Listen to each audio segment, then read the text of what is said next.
Galaxy នវត្រាត្រៀមរៀបចំស្វាគមន៍កម្ពុជាតារាចម្រៀងអុកញ៉ាខេមរៈស្រីមុនចូលជាសមាជិកគ្រួសារ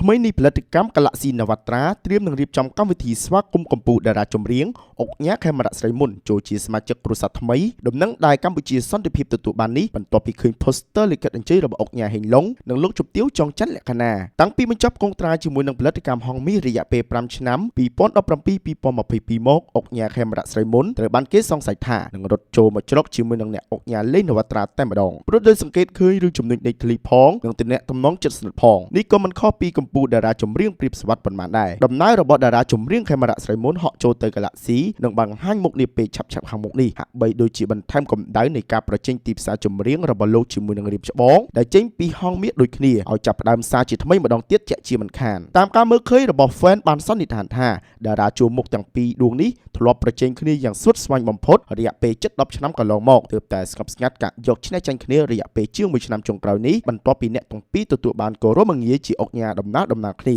ប៉ុន្តែគេជឿថាការចាក់ចេញពីទ្រនំខ្ពស់មកជ្រកជាមួយនឹងរៀមច្បងអុកញ៉ាព្រៀបស្វាត់នៅ Galaxy បែបនេះគឺមិនមែនផ្ដោតតែលើការប្រកួតប្រជែងទីផ្សារចម្រៀងជាសំខាន់នោះឡើយប៉ុន្តែអាចនឹងមានគោលដៅឬចំនួនភាគរយច្រើនជាងសូមជម្រាបថាដំណើររបស់លោកខេមរៈស្រីមុនចូលមក Galaxy គឺកំពុងតែធ្វើឲ្យផលិតកម្មកែប្រែមុខមាត់ដែលមានអ្នកចម្រៀងសិតតែជាអុកញ៉ារួមទាំងលោកខេមក៏មានដំណឹងមិនផ្លូវការមកថាមានឈ្មោះជាអុកញ៉ាស្ងប់ស្ងាត់ទោះយ៉ាងណាក៏ដោយមហាជនអ្នកគាំទ្រទាំងអស់ចាំមើលថាតើការស្វាគមន៍អុកញ៉ាខេមរៈស្រីមុនចូលមកកាន់ផលិតកម្ម Galaxy នវត្រានឹងមានភាពអធិកអធមដោយលោកអុកញ៉ាព្រៀបស្វាត់ដែរឬយ៉ាងណានាំមកជូនលោកអ្នកដោយ